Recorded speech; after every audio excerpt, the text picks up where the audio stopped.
I'm Dr. Vanessa Sinclair, and this is Rendering Unconscious. My guest today is Dr. José Gaztambide, a visiting assistant professor in the Department of Psychology at the New School for Social Research and a practicing psychologist. His new book, A People's History of Psychoanalysis, From Freud to Liberation Psychology, is just out from Rowman and Littlefield. A launch event for this book is Thursday, April 30th at 7:30 p.m. Eastern Time. Links to everything can be found in the text accompanying this episode. Rendering Unconscious is also a book. Rendering Unconscious, Psychoanalytic Perspectives, Politics, and Poetry. Available from Trapart Books, 2019. Please visit our publisher's website, www.trapart.net. You can support the podcast by visiting our Patreon, patreon.com/VANESSA23CARL. Your support is greatly appreciated.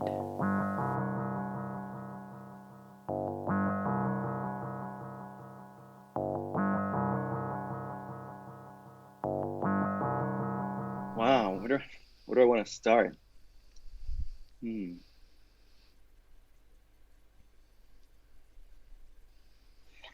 I guess, firstly recognizing that, even though this is the format in which you naturally conduct these interviews, it is so very surreal and different and strange to be relating almost 24/7, day after day through this medium with patients and with students and family and friends, and now this, like my almost like my life is being contained within like a frame, a very different kind of frame.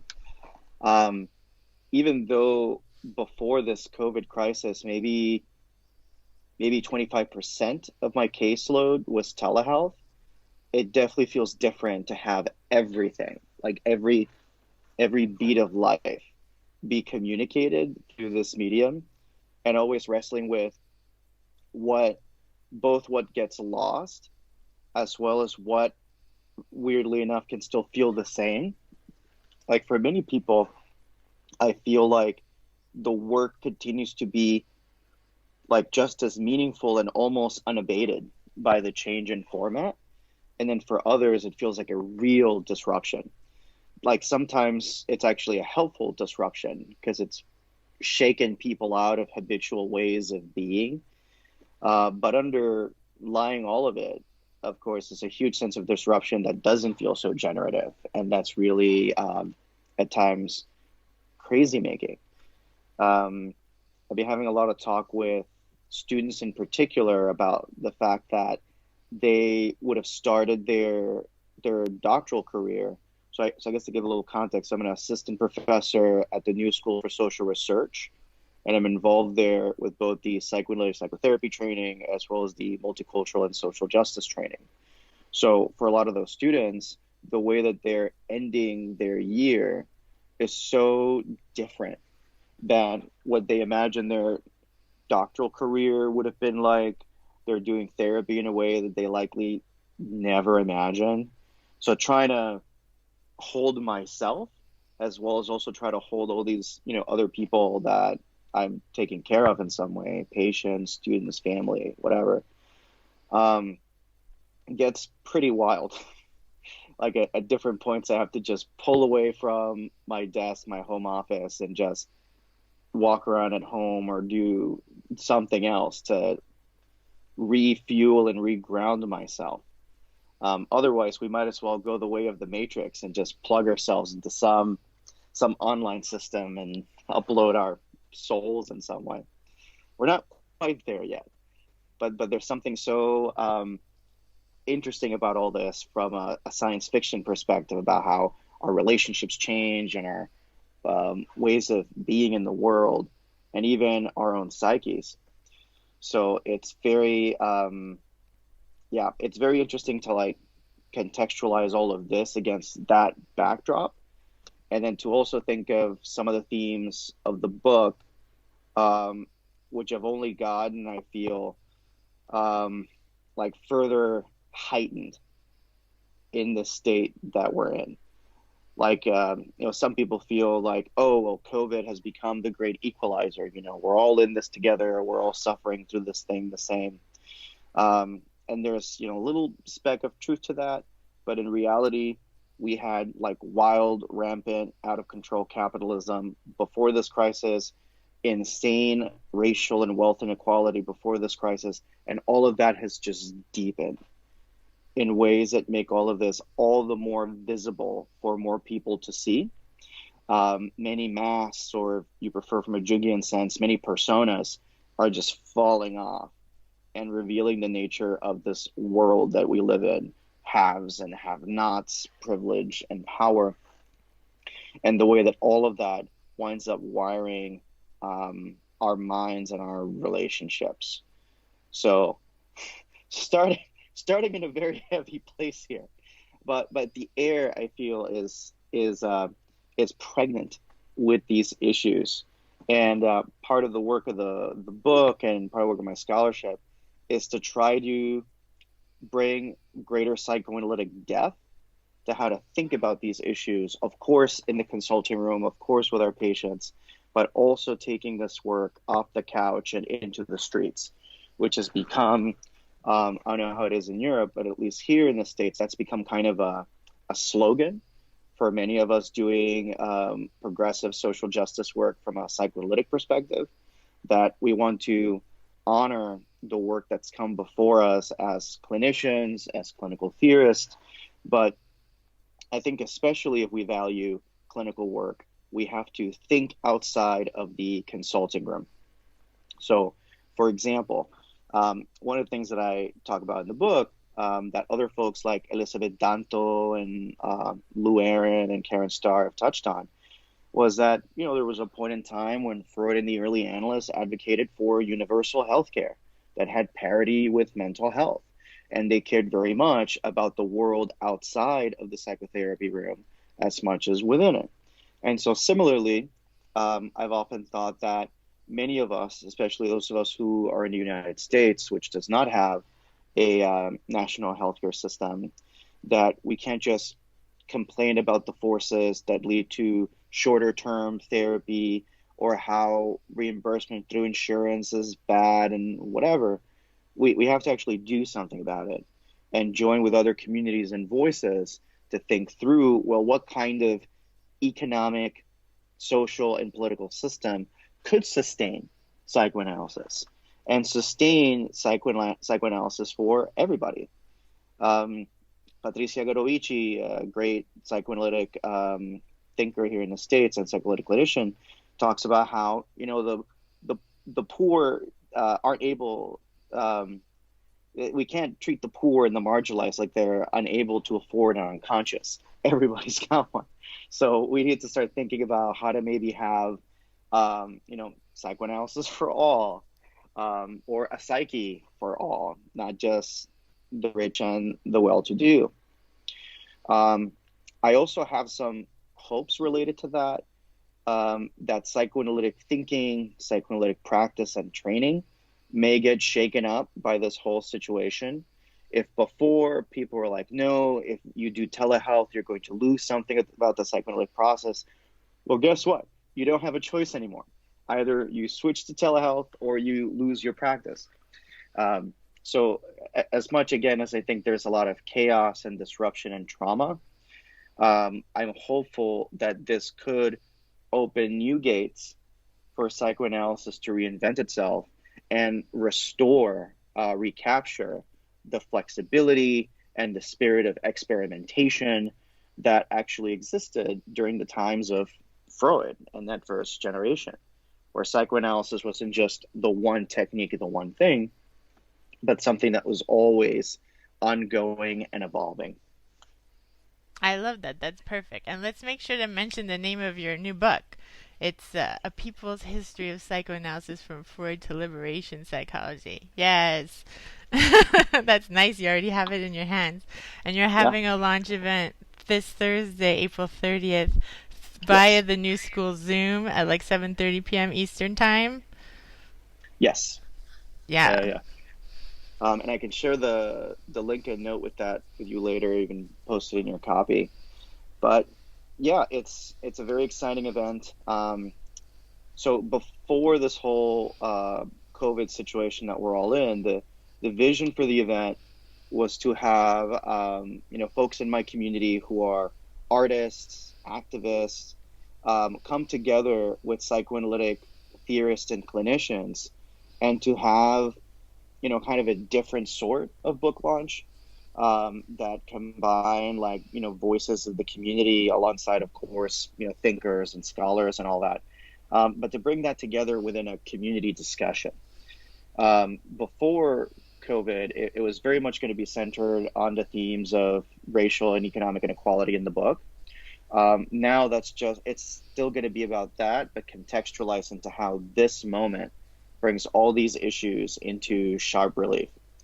Um, and so folks can register at that link, and then the day of or the day before, they'll get a link to actually go into the Zoom virtual auditorium space.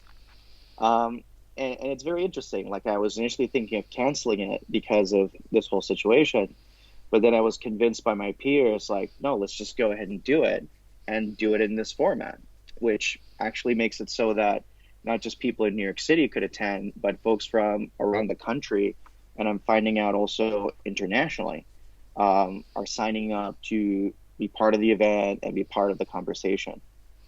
That's great. I have to say, it's so surreal to add an extra layer to this whole thing. Is that you mentioned Backdrop earlier, and you have the 50 Shrinks book in your background, and that Yeah. office with Jameson falling on the couch.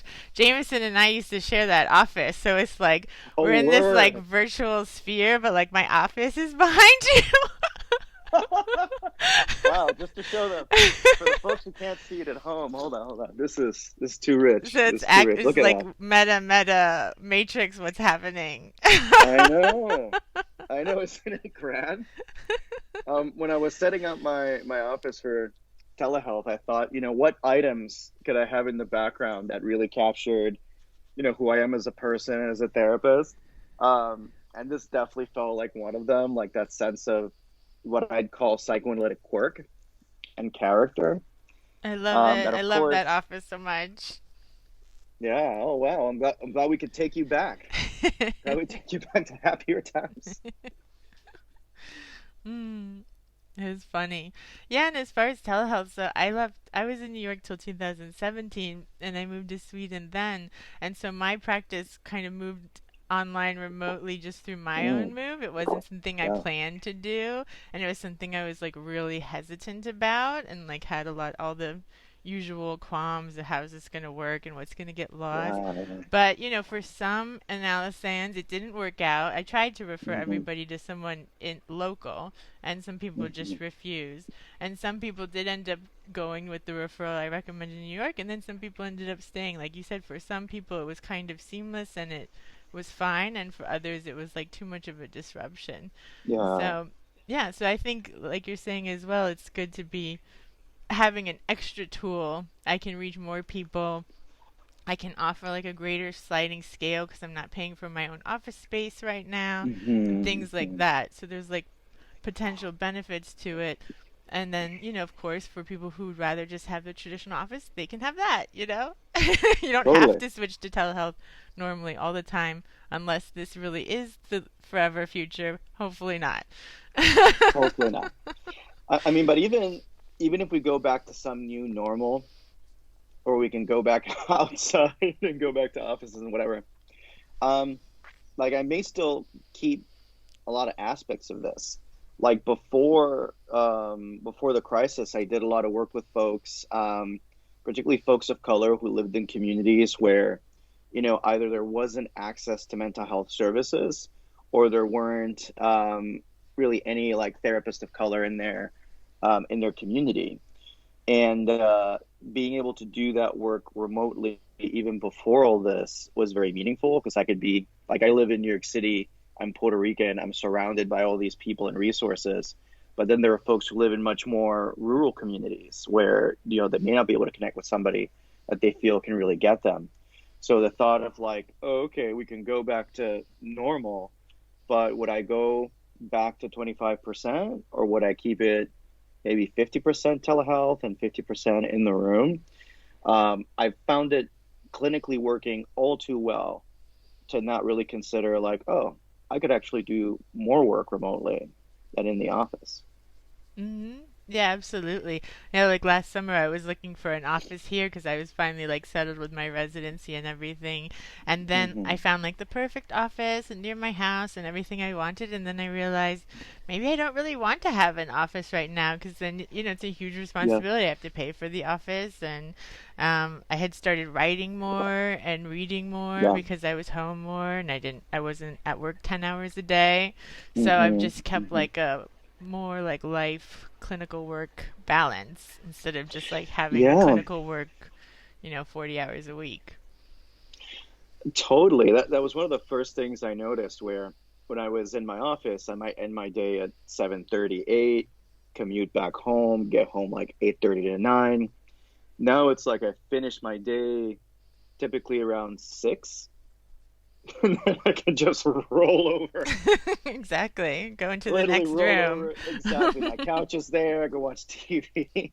Like taking the commute out of it and not having the days and not having the days be so long and being able to already be at home has felt so restful in a way that in the before times I would start some nights especially if the metro was being a pain, could get home later and that could be really draining. um like uh, with all the attending like privileges of I have a home, I have work that I'm able to do remotely, like it gives me an ability to breathe that many other people are not able to have just because of the way that our society is set up, right? Like right now people are um, especially in our community, psychoanalysts, psychologists, working from home, maybe going across the street to the grocery store or having something delivered, and not paying enough attention to a whole world of people who are keeping everything afloat by putting their bodies on the line. So the question of the body as this discombobulated head on your screen, right?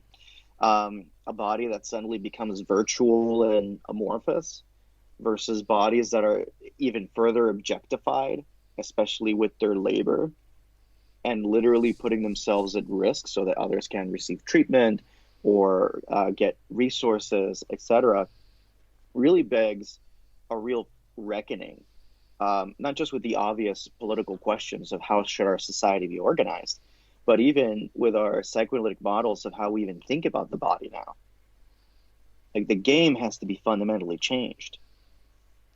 It really does. I mean, there's so the problems in the systems are so pervasive. They're just like at Mhm. every single level. How do you imagine us reimagining this? Reimagining like our society, you mean, our kind of global system? I mean, in the states, you have austerity and how are you going to pay for this? All that nonsense so beaten into your head. Um, Actually, let me share with you a quick personal story before I jump into that. So when I was going on internship when I was in graduate school for my clinical program, I decided, oh, I want to, I don't know, do something. Like I've never really traveled internationally. Life was always like Puerto Rico and then New York City, but never travel abroad. And I was like, oh, maybe if I want to go to Europe, maybe Spain, I can use my Spanish. Oh, maybe England. And then I was like, no, let me do something completely out of my element and go to Paris, France. I don't speak French. I'll get Duolingo on my phone. It'll be great. But then I went. And I had a small accident where I was trying to crank open a window, and the edge of the crank was sharp, and it wound up accidentally cutting my arm. And I was, freaking out, like, oh my God, I'm hurt, I'm bleeding, I should go to the hospital. And immediately felt this anxiety. I'm in a foreign country. I don't know how things work here. Would I go and be hit with like a ginormous bill that I can't possibly afford? Oh my God. So I became the most American I had ever been. And I took a bottle of whiskey that I bought, poured it over the wound, wrapped it up in paper towels and a belt, to tighten the wound. And then just spent the night, sipping my whiskey and thinking about how I had pulled myself up by my bootstraps and, treated my own wound. And when I came back stateside, I went to my doctor. The thing was healing, but, of course, I didn't know if it would get infected or something. And I went to my doctor and I told them what happened. And they were just like, you're a fucking idiot. Like, why didn't you go to the hospital? They have a way better system than we do. You would have been fine, essentially. And that's when I realized, my God, like I'd so internalized these ideas about, what we can afford and what we can do and how going to the hospital will break you financially, that even when I was in a system that could have actually taken care of me at very low cost, I wound up doing something potentially dangerous, like treating myself in an Airbnb with whiskey, right? So all this stuff gets so in our heads that oftentimes we don't think to question it. And our leaders keep saying, we recently had the Democratic primary and it was the same Republican talking points echoed by Democratic contenders. Now, in the context of a crisis, suddenly we can pay for things. Suddenly trillions of dollars can appear for corporations. Exactly, for corporations. Like before we got into this whole, how do we get money to people, whatever, there was no such bullshit when it came to, and people miss out on this, that there were trillions of dollars given to corporations before we even got to, well, what's the bailout for individual people and families? So one possibility is that people will look at this and go, well, this is an emergency, only now we could do this, etc. But I think there's the potential for taking the energy of this moment and saying, wait a minute, we can afford things. Why don't we? Oh, because we're essentially footing the bill for major corporations, the wealthy and powerful, while the rest of us are essentially, murdering each other, either politically or quite literally.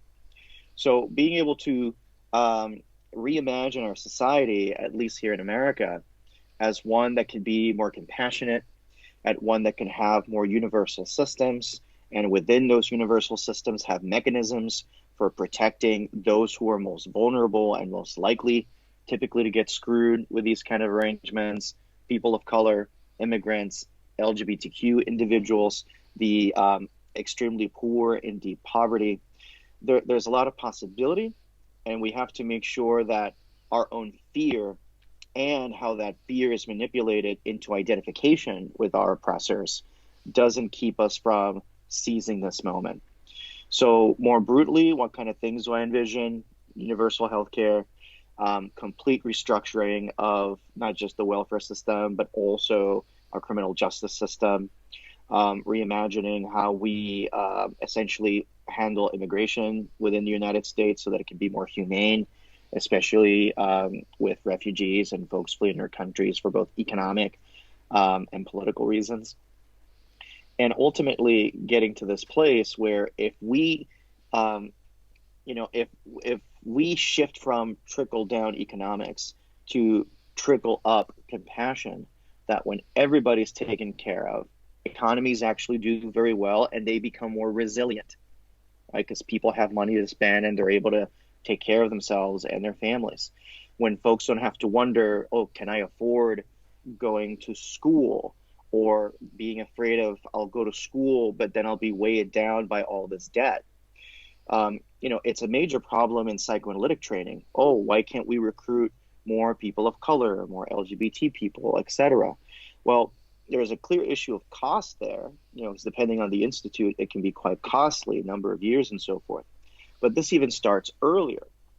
how do you expect people from communities who've been loaded with massive debt throughout college, doctoral school, if they, go to a clinical psych or a doctoral social work program, then expect it to plump down anywhere from 5 to 10 more years of more schooling and pay money for supervision and coursework and not really making much of an income because typically analytic cases might be seen at a reduced rate.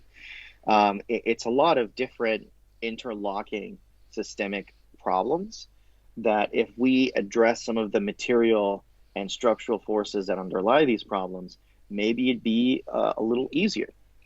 If I compare, for example, the diversity of something like clinical psychology compared to social work, within social work, you can have upwards of 30, sometimes 40% people of color going to school and becoming social workers compared to something like, 8, 10, sometimes 13% of the clinical psychology PhD workforce. So there are real issues with real dollar signs that affect not just real people's lives, but ultimately affects the nature and quality of psychoanalysis as a field and as a community. We need to think through, and I think this moment is forcing us to think through how to reimagine our training, how to think creatively so that folks who are incredibly talented, have the skills and the know-how, could engage and ultimately enrichen psychoanalysis and lead to greater intellectual diversity in how we think about these issues.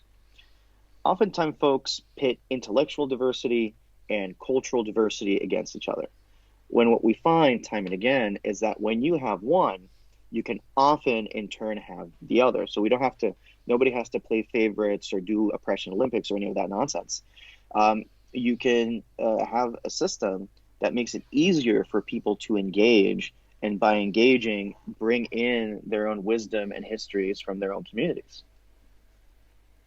It's just not that complicated. It's not that difficult. It's not that complicated. It's really true. That's the more found myself deeper into psychoanalytic training, the more I realized there's just like all these barriers there that just don't need to be there. Like there's just it doesn't need to be so difficult. No, I have I started recently mentoring a psychologist in the Dominican Republic, and we're talking about how could they set up reading groups in DR, psychoanalytic reading groups. How could they develop an institute? And I'm like, oh, well, like nothing stops us from having you connect with any number of institutes here to have connections, Skype or Zoom people in to give talks. Like, why? Well, one, why haven't we been doing this already?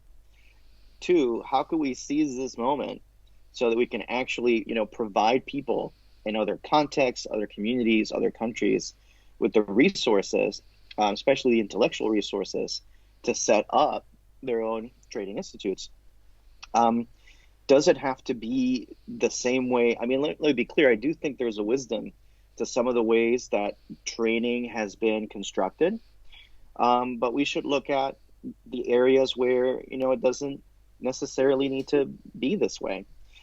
I had brought up a point at an institute meeting a little while ago where I raised one of the points of the book that, a lot of the people that really innovated and brought psychoanalysis to different cultural contexts, they didn't, quote unquote, do psychoanalytic training. In some cases, they basically read Freud and started applying what they read and conducting, quote unquote, wild psychoanalyses in their home countries. And I thought to myself, like, oh, well, if they were able to do it, folks running the gamut from, Juliano Moreira in Brazil to Franz Fanon in the Caribbean and Algeria, then what stops us from having that kind of flexibility today? And somebody raised, oh, but that's such a one-person model. What about your training analysis? Like, should you be connected with your own analyst and supervisor? And I'm like, well, of course, that's incredibly meaningful and important. Um, but does it need to be in the ways that we're doing it right now? Like, can the structure, like you can have the core structure of it remain the same, training, courses, analysis, whatever, but can we can we play with the frame Yeah, of analytic exactly. training? Exactly. As long as if you have supervision in place, and now, like you said, people could do it Zoom supervision or WhatsApp or whatever, and talk to analysts other places, you know. But they get supervision, get your own analysis, and then study. Those are like the three main components. And why can't Yeah. they be put together in more creative or independent ways? Like I've heard of people that have been in analysis for a long time, like 5, 6 years, and then got interested in becoming an analyst, but then an institute would tell them that that analyst wasn't like approved by whatever the American psychoanalytic or Yeah. whatever, so then that Yeah. analysis didn't count and they had to go through another analysis with their institute or whatever. It's like enough's enough. 100%.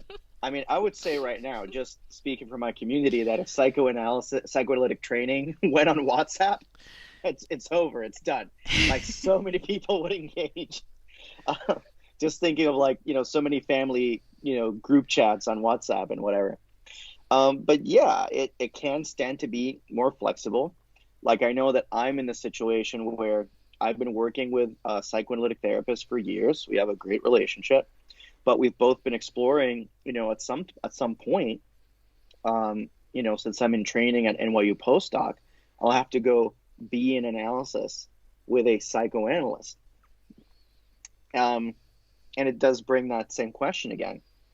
Why disrupt people's therapeutic relationship? Like, what's the, as Lou would often say, like, what's the line here between psychoanalysis and psychoanalytic therapy? Especially, going back to the historical point of the book, especially when the people that we cite and admire and call back to, Freud, Ferenczi, even Lacan, like they were all very flexible with the frame. When Freud tells an audience like, "Oh, we're so sorry that psychoanalysis takes a very long time. I'm ashamed to say, months, sometimes a year." Like, what? Yeah. What what happened to that? That sounds pretty good. Of course, and of course, people that say no, but patients who really need a lot, really need years of therapy. Of course, people. There are of course going to be people who will need multi-year treatment. That's not a question. But do all of them need to be multi-decade long journeys? And that's something I'm less sure about. Right, that's a good point. It's like it could be that, but it doesn't. Why does it? It doesn't need to be mandated to be that. You know, it doesn't Right. have to be 4 times a week for this many years to count. You know. Right, right, exactly. Like it's court mandated 2 decade psychoanalysis. No, no, you're too sick. You're too ill. 2 decades of psychoanalysis prescription right here. Yeah, it just there are too many things that just don't have to be this way.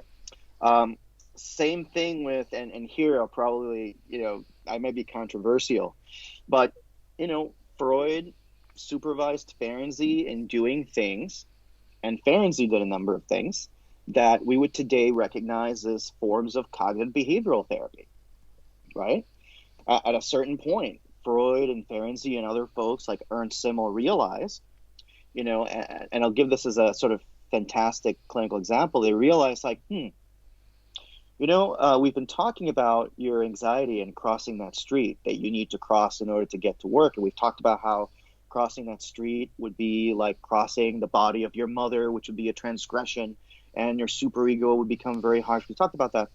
I notice you're still not crossing that street. What if we switch this up a little bit? What if you try? What if you test out slowly but surely dipping your toe into that street, try to cross that street, and then come back to me and talk about it? And lo and behold, when the early analysts did that, all of these fantasies would be unlocked to be worked through in the transference, in the client's associations, and that would in turn fuel the psychoanalytic process. So if they were able to experiment with these techniques, then what would stop us from similarly along the lines of Paul Wachtel and Rebecca Curtis and others? Why not integrate techniques into our body of work that can be experiential in nature, that can deepen unconscious experiencing, and then bringing it into the transference, right? If, and there are folks in contemporary Freudian and Lacanian circles who will clutch their pearls at my saying this.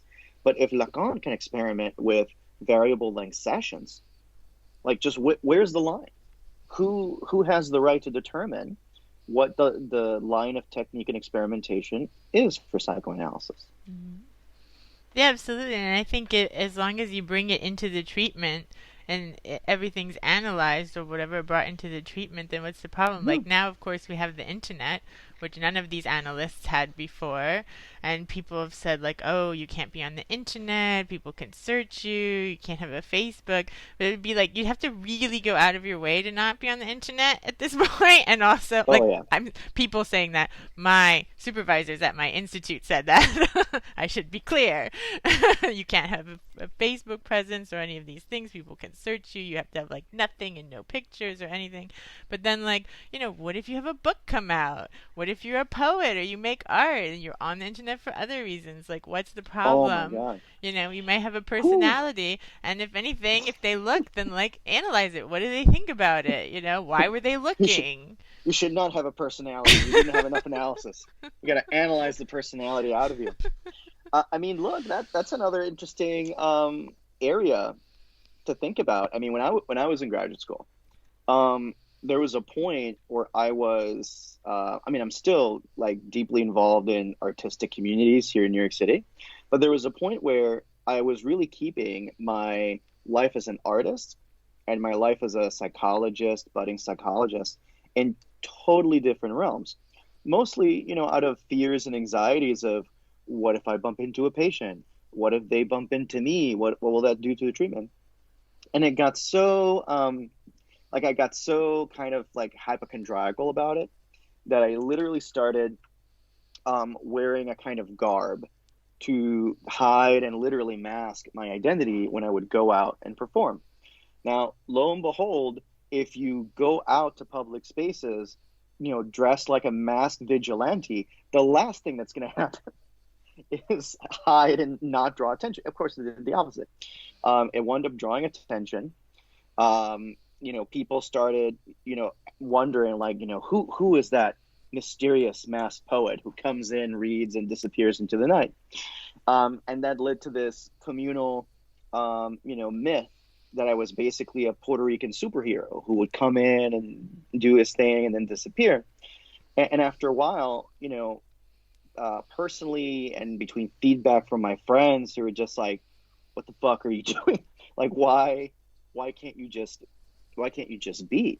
Why can't you just be both a psychoanalytic psychologist and an artist and an activist? And that began the process of over years beginning to really integrate those two sides of me until it's just like, okay, this is what I do. I have a footprint on the internet. Most people don't, people who are looking for psychotherapy, don't really find it or care to find it, right? Because I may be, any number of different objects to my patients. So it's not really been a problem. And to the extent that aspects of my subjectivity come out, or a patient who researches me finds something about me on the internet, it becomes, just another analytic object. Like, people have this fear that whatever you put in to the relationship is going to contaminate the transference. Contemporary Freudians like to say that, especially those of us who are more relational, that we don't believe in any unconscious, we don't believe in fantasy. I think it's quite the opposite. I think Freudians don't understand fantasy well enough. When people bring things in and I ask them, what does that mean to you? Let's talk about, your reactions to finding this piece about me. And I think here contemporary Freudians would agree, it opens up a whole world of unconscious fantasy.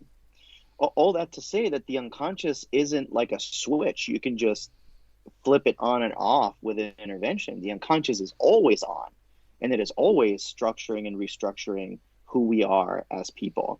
So that, if anything, has simultaneously led me to be much more flexible technically and just much more open with just being a person in the room and in the world. And lo and behold, none of that stops or blocks or whatever unconscious fantasy. Yeah, I had to go through a similar process. I had really separated my lives for a long time also Hmm. and thought that I had to. And it was Yeah. really hard to like take the step towards like integrating. Like it was like really hard for me. And only for me though, because like you said, like in the work, it's been fine, great. In my life, it's been fine, great. But like making that Hmm. shift towards like not constantly erasing myself or dividing myself Mm. was really Yeah. difficult. It was like terrifying, honestly. But it's been great. So, Yeah. and everyone's like, "How are you so open with everything? And you're so open with your art and all this?" And I'm like, it was work to be open, actually. And I hope other people just are open all the way along and don't have to go through that process of like shutting off a part of themselves and then bringing it back. Totally. There's something about the identity of the analyst that can be not only can it be very restrictive, but it also enacts a very particular dimension of whiteness. Now, what do I mean by that? Um, the history of whiteness is essentially the history of taking a whole bunch of people who had nothing to do with each other, who in many ways had been marginalized, displaced, even oppressed by the wealthy and well-to-do, and then being told in order to control another group of people, indigenous people, black people, people of color, that, well, you're now white. And everything that made you separate, everything that made you different, everything that made you unique now has to be melted into this pot called whiteness. And the analytic identity, the analytic stance, can reproduce aspects of that historical trauma by saying to people, regardless of race, you can't be yourself. You have to meld into this blank screen, all of the puns intended. And I think that has a similar effect for white people. Once again, anything that makes you individual, makes you a person, it has to be melted into this image. And for many analysts and therapists of color, it brings up a similar dynamic where they have to like hide or not be themselves in order to perform according to this white ideal, to hide who they are. And it's very complicated for folks of color who are like presentably, recognizably racialized subjects. And then you have, other complexities for folks like myself who are ambiguously ethnic, depending on the shade, the light, the alignment of the stars. I can be seen as white or as somebody who's going to rob you or sell you drugs or whatever. So then it becomes, do I have to then hide my identity and who I am in order to be an analyst? Or is being an analyst, being in a sense as real as you can about yourself as an invitation for the patient to be just as real with the subject of their unconscious, as Lacan might say. Beautifully put. Now, I'm going to ask you, how did you find your way into analysis in the first place? Oh man. Well, for that we have to go back to my mother. Uh, like for real. So this is one of those like funny, developmental accidents that kind of defines you. I grew up in a community in Puerto Rico, a church community, where our pastors were psychodynamically and psychologically informed. One of them was a student at the Carlos Albizu School of Clinical Psychology. The other, liked the idea of using psychoanalytic theories to understand people of the Bible. Like it was just a very psychologically minded place. And my mother, because she worked as a secretary for them in the church, would always bring back different ideas and books home and kind of become like a house analyst. Um, like she had this, well, like one example I can think of is she liked to like diagnose people a bit. And for me, she would often say like, lo que pasa contigo es que tú eres un melancólico colérico. The thing with you is that you are a choleric melancholic, and she was using like some old time book with some old nostalgia. And I remember, especially when I got older, being like a choleric and a melancholic, but I'm such like radiant and gregarious guy. And then I'm like, oh wait, that's a defense. She was she was reaching behind the defense and capturing something about my psychology and the way that I function. Um, she always wanted this. She had this fantasy of becoming a forensic psychologist, which she could never fulfill. Like she completed like I think a middle school education. She was a refugee from Cuba, working class. Like she wasn't able to do it, but she always kind of shared with me this fantasy once I started showing interest of me becoming a psychologist and me being very interested in psychoanalysis and psychology in my mind being the same thing. So it's just uh, from the age of like 8, 9, 10-ish thereabouts. It's just like, yes, I'm going to become a psychologist, going to be a psychoanalyst like Freud. That's it. That's what I'm doing. I saw so much of it in my community that it just felt normal, right? In the way that any kid might be like, I want to be a fireman or an astronaut. I wanted to be a psychoanalyst. So, years later, my grandfather had set aside some monies for me to go to college. And I had a godparent who worked at Rutgers. So I, went up to Rutgers to go to school, go to college. And when I came stateside, I was exposed to this idea, some of which is true, some of which is this weird game of telephone. The idea that, well, psychoanalysis is kind of a Western white thing. It's only for white people in the well-to-do. It doesn't speak to people like us. And this was novel to me because my life prior was just like, psychoanalysis, just a normal thing that makes perfect sense within our communal context. So being exposed to that and kind of wrestling with, what are the ways in which psychoanalysis has been a colonial project, the way that it has racist, sexist, transphobic, classist tendencies within itself. And also psychoanalysis has been a tool of post-colonial theory, an engine of liberation psychology.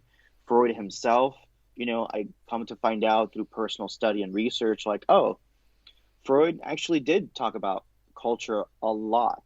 Oh, Freud had actually very nuanced understanding of the interlocking forces of race and class and how they texture the psyche. There was just a lot more complexity in this thing called psychoanalysis, and that in many respects was the impetus for the book. I called it A People's History of Psychoanalysis because I felt a need to try to capture a perspective on psychoanalysis and its theory that comes from below, as liberation theologians might say, a perspective from outside, a perspective of what is outcast. And wouldn't you know it, psychoanalysis is a theory about what is outcast in psyche and in society. And so it really, it was a very circular kind of process for me in that I went from really like loving Freud to suddenly rejecting Freud and being like, oh, that's the bad object, it's racist, put it over there, to then circling around and coming to, a return to Freud of sorts, a reappraisal of Freud, both in terms of his own lacks, mistakes, biases, and blind spots, and also the ways in which, yes, he was quite visionary, especially with respect to these issues, in ways that set the foundation for a whole body of post-colonial, anti-racist, and critical thinking that, as I show in the book, you can draw a clear line, not just theoretically, but in terms of personal relationships that some of these characters had with each other from the 1920s throughout. So it's been a very nonlinear process for me. I now find myself, as I mentioned before, in psychoanalytic training. I still have a very critical take on institutes and theory and how that works. But my institute, the NYU postdoctoral program in psychotherapy and psychoanalysis, just a bit of a mouthful, they've been very open and very receptive to what I have to say and the criticisms that I have to make from within. And I very much still see my goal as one of becoming a psychoanalyst and continuing these conversations. My North Star in a lot of these issues, in many ways, has been the trajectory of Frantz Fanon. In the same way that Freud often isn't recognized for his critical thinking on race and social justice, so too Fanon is not often recognized for the psychoanalytic thinker that he was.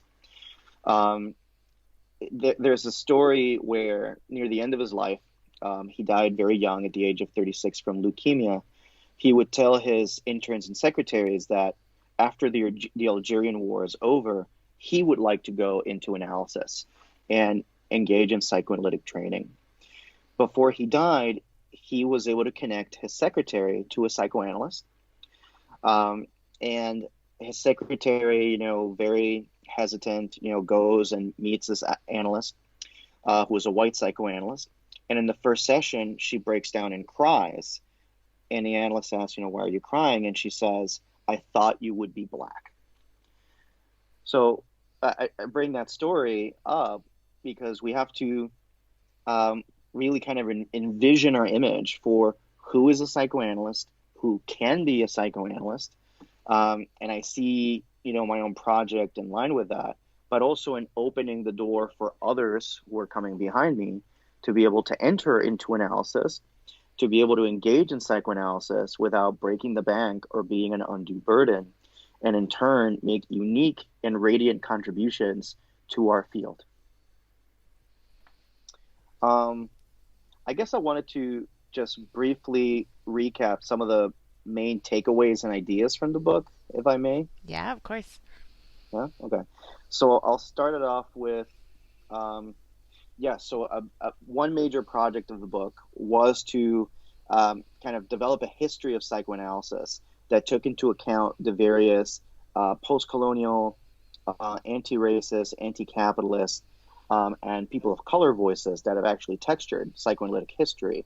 But almost as an accident of sorts, because I wasn't thinking of this when I was starting to write the book, kind of discovered that there's a certain set of ideas about the psyche, race, and capitalism that consistently kept showing up across the works, in particular of Freud, the first and second generation of psychoanalysts, Frantz Fanon's work, and Paulo Freire. Ideas that then went on and informed the development of Ignacio Martín Barró's liberation psychology. Now, without spoiling the book too much, I just wanted to share a couple of points about what those ideas are. And those ideas revolve around the question, why are systems of inequality so stable? Why are they so resistant to change? Well, from Freud onward, it turns out, a great many people who are oppressed, who are violently pushed down by the system, on the one hand, develop an intense hostility towards a people in a system, as Freud says, that were made possible by their work and in which they had too little a share. So why don't they just turn this thing upside down? Freud and also Fanon and Freire argue that among the powerful, among their masters, the oppressed also see in them their ideals. And they have this fantasy that they can become like their master if they simply displace their hostility towards another group of people that is then seen as the source of their suffering. This is what Otto Fenichel called race as a weapon of class warfare. In sum, that not only can you get oppressed communities to turn inward, right, through various forms of self-hatred and internalized depression, but you can also get them to turn against other oppressed people through this identification with the oppressor. Now, what is the answer, or one possible answer to this dynamic? And here again, I go back to Freud and I pick out this idea that cycles back and again over these other theorists. Freud actually did talk about social justice, and he has a very interesting model of what he calls social justice. He gives the example of a person who's contracted syphilis. And he says that beneath the syphilitic's anxiety of passing on their infection to somebody else, that is belied by an unconscious aggressive wish to say, well, why should I be excluded from so much? Why should I carry this disease and be marginalized? Why shouldn't others be marginalized just like I am? But, Freud argues, the syphilitic does not pass on their disease out of an affective tie with the other. So for Freud, social justice involves a disidentification with the one who has hurt us and an affective, emotional tie to others, along with the ethical stance that I renounce this desire for power, I renounce this desire to inflict damage upon others, and instead engage in some act of solidarity. Freud would talk about it in terms of eros overcoming thanatos. Franz Fanon would talk about the importance of being aware of the anger, hostility that is encrypted in one's body. Paulo Freire would talk about the importance that one not simply engage in a reversal of terms between oppressor and oppressed, but create a humanizing dialogue that restores humanity for all. I call this in the book a form of political mentalization, that if we can reflect upon our own self-experience in a political context, and if we can reflect upon the other's experience as well, we can bring into full view the broader system that affects and hurts all of us. And if we can create allegiances along those lines, we may be able to engage in action to change the system. One quick contemporary example of this would be the work of Ian Haney Lopez, who has conducted research showing that if you can craft a message that is able to, for example, bring in white people into the fold of racial justice work, and that communicates that it's only when white people are able to come together with people of color and see that it is racism that is used to manipulate us in order to provide power to the wealthy and well-to-do, we can create a society that works for everyone, white, black, and brown. So that captures, in a sense, the book's diagnosis of systems of inequality and a series of prescriptions of how to create a message that's psychoanalytically informed for leading towards liberation, transformation, and social change.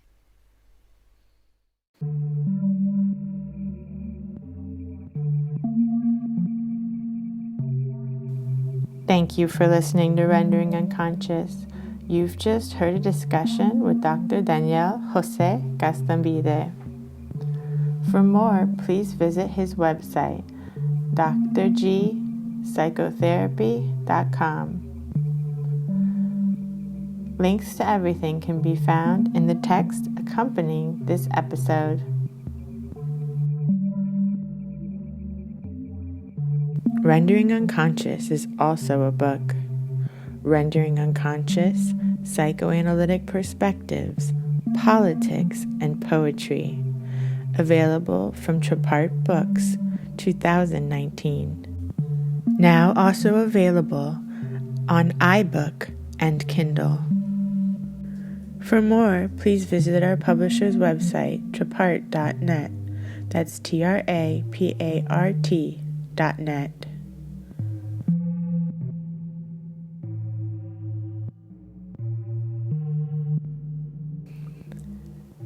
You can support the podcast by visiting our Patreon, patreon.com/VANESSA23CARL. Your support is greatly appreciated.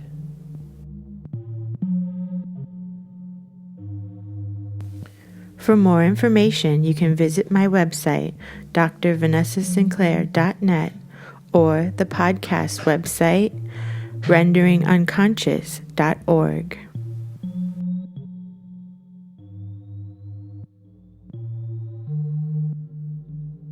And now, shadow play strategies, and ritual.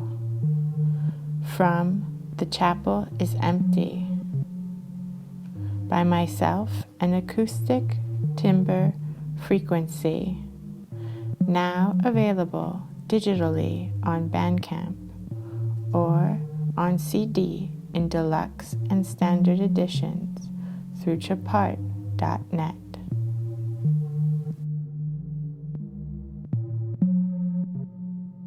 I had to drink up all the water in my carafe and was still thirsty.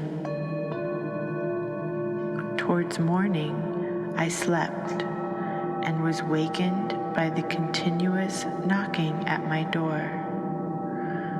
So I guess I must have been sleeping.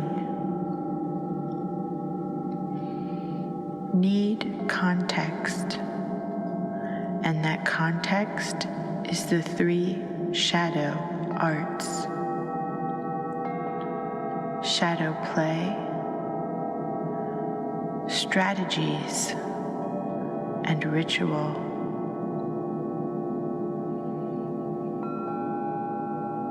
How then can sorcerers, whose art is precise, uniting with one's own inner opposite? I use intimacy, love, and sex. I consider my work to be buckle of Isis. Picking up on one is atoms and obsessional ideas. The conflict now stands out clearly. On the one hand, the dream belongs wholly to sleep. On the other hand, to make these principles of limit clear at the outset, for they are as much a description of scope and method as they are statement of faith. First, no matter how far up or down we go in the psyche, science and theology for their psychic premises, so the tradition of depth psychology is to stay at home and to create its own ground as it proceeds. This ground, psychodynamics, psychotherapy, psychopathology, is surely well trodden by endeavor to explore, and disclose is possible only within the classic confines of the old, the known, and the limited. New pleasure to watch. You looked like a newly married couple. He smiles at Severine. Severine, rather aggressive. I suppose we looked a bit ridiculous. Oh no, it looked very beautiful, reassuring.